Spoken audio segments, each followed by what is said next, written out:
চাকরি প্রত্যাশী ভাই ও বোনেরা, আপনারা যারা পরীক্ষা দিবেন আপনাদের পরীক্ষাটি লিখিত হবে। আমি আবারও বলি, আপনারা যারা পরীক্ষা দিবেন আপনাদের পরীক্ষাটি লিখিত। আজকে একটি লিখিত পরীক্ষার প্রশ্ন প্যাটার্ন নিয়ে এসেছি। ইনশাল্লাহ এই প্যাটার্ন থেকে 35 থেকে 40 নাম্বার অনায়াসে কমন পাবেন। শুধু ধৈর্য সহকারে সম্পূর্ণ ভিডিওটা দেখেন, আপনি পরীক্ষায় পাশ করতে পারবেন। পরীক্ষার প্রশ্ন প্যাটার্ন যেমন থাকবে সেম প্যাটার্নে আমরা একটি চূড়ান্ত সাজেশন তৈরি করেছি, একদম শর্ট করে।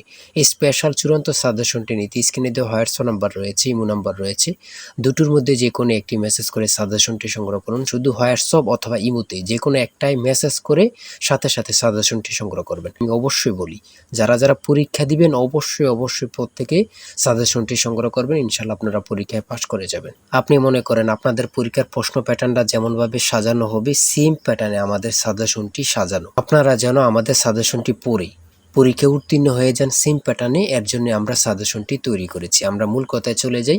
লিখিত পরীক্ষাটা কি, ওটা আগে আমাদের বুঝতে হবে। কারক ও বিভক্তি থেকে থাকবে, তারপর এক কথা প্রকাশ থেকে থাকবে, বিপরীত শব্দ থাকবে, ইংরেজি থেকে ট্রান্সলেট থাকবে, ভয়েস থেকে থাকবে, প্রিপোজিশন থেকে থাকবে, তারপরে অঙ্ক থাকবে, সর্বশেষ সাধারণ জ্ঞান থাকবে। লিখিত পরীক্ষাটা এতটুকুই। আমি কিন্তু সম্পূর্ণ প্যাটার্নটা দেখিয়ে দিচ্ছি, আপনারা দেখেন।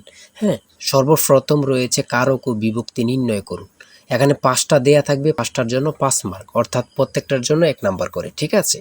তারপরে 2 নাম্বারে রয়েছে বাক্য সংক্ষেপণ করুন। বাক্য সংক্ষেপণ করুন, এখানে 5টা দেয়া থাকবে, 5টার জন্য 5 মার্ক কিন্তু আপনারা পেয়ে যাবেন। তারপরে 3 নাম্বারে রয়েছে অর্থসহ বাক্য রচনা করুন। অর্থসহ বাক্য রচনা করুন বাক দ্বারা। আপনারা এখানে 3টা থাকতে পারে, 5টা থাকতে পারে, প্রত্যেকটার জন্য 1 নাম্বার করে। হ্যাঁ, তারপরে রয়েছে সমার্থক শব্দ লিখুন। এখানে 2টা দিয়েছে, অনেক সময় সমার্থক শব্দ থাকে না, ঠিক আছে, এটা থাকলেও থাকতে পারে। হ্যাঁ, তারপরে রয়েছে 5 নম্বরে রয়েছে প্রবাসী আয় বৃদ্ধিতে করণীয় বিষয়ে সংক্ষিপ্ত প্রবন্ধ রচনা করুন। এখানে কিন্তু বর্তমানে প্রবাসী যারা রিমিটেন্স পাঠায়, এটা কিন্তু খুবই গুরুত্বপূর্ণ বাংলাদেশের জন্য। এই সম্পর্কে কিন্তু আপনাদের শর্ট করে একটি রচনা লিখতে বলবে, এটার জন্য কিন্তু 5 নাম্বার। হ্যাঁ, তারপরে সংক্ষেপে কয়েকটি প্রশ্ন থাকবে। তাই বলি অবশ্যই আমাদের চ্যানেলটি সাবস্ক্রাইব ও পেজটি ফলো দিয়ে রাখবেন। কেন? পরীক্ষার নোটিশ, পরীক্ষার রেজাল্ট, পরীক্ষার প্রশ্ন সমাধান, যাবতীয় সকল তথ্য সবার আগে আমরা ভিডিও আপলোড দিয়ে রাখি। আপনি যদি চ্যানেলটি সাবস্ক্রাইব, পেজটি ফলো দিয়ে রাখেন, সবার আগে চলে যাবে আপনার কাছে নোটিফিকেশন।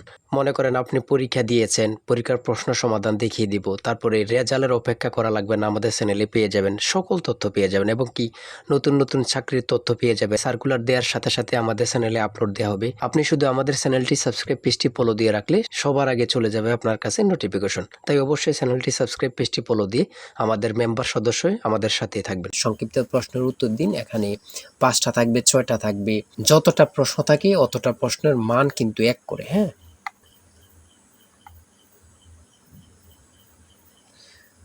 তারপরে 7 নম্বরে কি দেওয়া হয়েছে আমরা দেখি। এদিক দিয়ে আছে সংক্ষিপ্ত প্রশ্ন, এনবি এর পূর্ণরূপ কি, এগুলো দিয়েছে। হ্যাঁ, তারপরে 7 নম্বরে দিয়েছে প্রিপোজিশন। 7 নম্বরে দিয়েছে প্রিপোজিশন, 5টা থাকবে, 5টার জন্য 5 মার্ক। হ্যাঁ, তারপর 8 নম্বরে রয়েছে write the meaning of following fires. হ্যাঁ, এখানে 5টা থাকবে, 5টার জন্য 5 নাম্বার। অর্থাৎ আমি বলি যতটি প্রশ্ন থাকবে ঠিক অত নাম্বার থাকবে। হ্যাঁ, একটা থাকলে 1 নাম্বার, 2টা থাকলে 2 নাম্বার, এমনভাবে কিন্তু লিখিত পরীক্ষা অনুষ্ঠিত হয়ে থাকে। তারপরে এখানে 9 নাম্বারে দিয়েছে ক্লাইমেট চেঞ্জ, একটা প্যারাগ্রাফ শর্ট করে। হ্যাঁ, আপনারা 5 নাম্বারে একটা প্যারাগ্রাফ থাকবে, এখানে ট্রি প্ল্যান্টেশনও থাকতে পারে, অন্য প্যারাগ্রাফও থাকতে পারে, লোডশেডিংও থাকতে পারে, অন্য প্যারাগ্রাফ থাকতে পারে। আমাদের সাজেশনে কিন্তু এই প্যারাগ্রাফগুলো সমাধান দেয়া আছে। হ্যাঁ, সমাধান সহ দেয়া আছে। আমার এখানে যেভাবে দেয়া আছে সেমভাবে কিন্তু আমাদের সাজেশনে দেয়া আছে। তারপরে আমরা ইংরেজি অংশ শেষ করেছি, গণিত অংশ দেখি। 500 মিটার লম্বা একটি ট্রেন 30 কিলোমিটার ঘন্টা গতিতে চলছে। 250 মিটার লম্বা একটি স্টেশন অতিক্রম করতে ট্রেনটির কত সময় লাগবে? এখানে যেমনভাবে প্রত্যেকটি অঙ্ক ইংরেজি, বাংলা সকল কিছুর ব্যাখ্যা দেয়া আছে, সেমভাবে কিন্তু আমাদের সাজেশনে ব্যাখ্যা দেয়া আছে। হ্যাঁ, এগুলো আপনারা দেখে নেন, সমাধানটা দেয়া আছে। তারপরে মান নির্ণয় থেকে একটা অঙ্ক দিয়েছে। প্রত্যেকটা অঙ্কের জন্য কিন্তু 5 নাম্বার করে। প্রত্যেকটা অঙ্কের জন্য কিন্তু 5 নাম্বার করে। একটি দ্রব্য 378 টাকায় বিক্রয় করলে যত ক্ষতি হয়, 450 টাকায় বিক্রয় করলে তার 3 গুণ লাভ হয়। দ্রব্যটির ক্রয় মূল্য কত? অঙ্কটা সমাধান দেয়া আছে, আপনারা দেখে নিন। তারপরে রয়েছে 13 নাম্বার, একটি শ্রেণীতে যতজন ছাত্র আছে প্রত্যেককে তত টাকা করে দিলে মোট 6561 টাকা হয়। ছাত্র সংখ্যা কত? হ্যাঁ, এখানে সমাধানটা দেয়া আছে, আপনারা দেখে নিন। সর্বশেষ সংক্ষিপ্ত প্রশ্ন উত্তর। এখানে পূর্ণরূপ থেকে প্রশ্ন থাকবে, একটা বলেন দুইটা বলেন, প্রশ্ন থাকবে পূর্ণরূপ থেকে।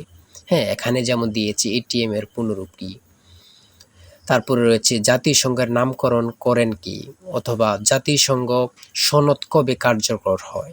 হ্যাঁ, এখানে যেই সাধারণ জ্ঞানগুলো নিয়েছে খুবই গুরুত্বপূর্ণ। কোন অক্ষাংশকে মকর ক্রান্তি এবং কোন অক্ষাংশকে কর্কট ক্রান্তি বলা হয়।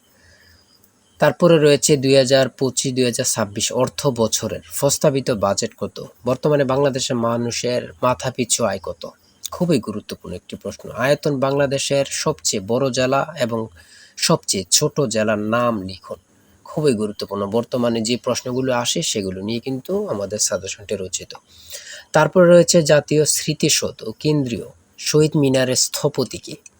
এটা কিন্তু অনেক চাকরির পরীক্ষায় আসে। হ্যাঁ, তারপরে রয়েছে পদ্মা নদী বাংলাদেশে কোন জেলা দিয়ে প্রবেশ করেছে। বাংলাদেশ ও মায়ানমারকে বিভক্তকারী নদীর নাম কি?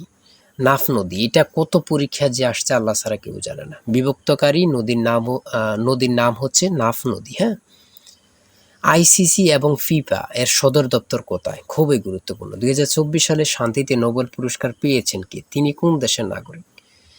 তারপরে সর্বশেষ যে প্রশ্নটি রয়েছে সেটা হচ্ছে বাংলাদেশের জাতীয় পতাকা ডিজাইনার কে? জাতীয় পতাকার দৈর্ঘ্য ও প্রস্থের অনুপাত কত? খুবই গুরুত্বপূর্ণ এই প্রশ্নটি। হ্যাঁ, আমি আশা রাখি প্রত্যেকে এই প্রশ্ন প্যাটার্নটা দেখবেন এবং কি আমাদের সাজেশনটি সংগ্রহ করতে এই নাম্বারে জিসান স্যারের চূড়ান্ত সাজেশন কিনতে হোয়াটসঅ্যাপ অথবা ইমোতে মেসেজ করবেন। শুধু হোয়াটসঅ্যাপ অথবা ইমোতে মেসেজ করে সাথে সংগ্রহ করেন। আমি আশা রাখি প্রত্যেকে আমাদের সাজেশনটি সংগ্রহ করবেন।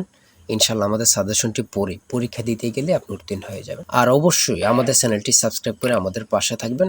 আজকের ভিডিও এই পর্যন্ত। সবাই ভালো থাকবেন, সুস্থ থাকবেন। আল্লাহ হাফেজ।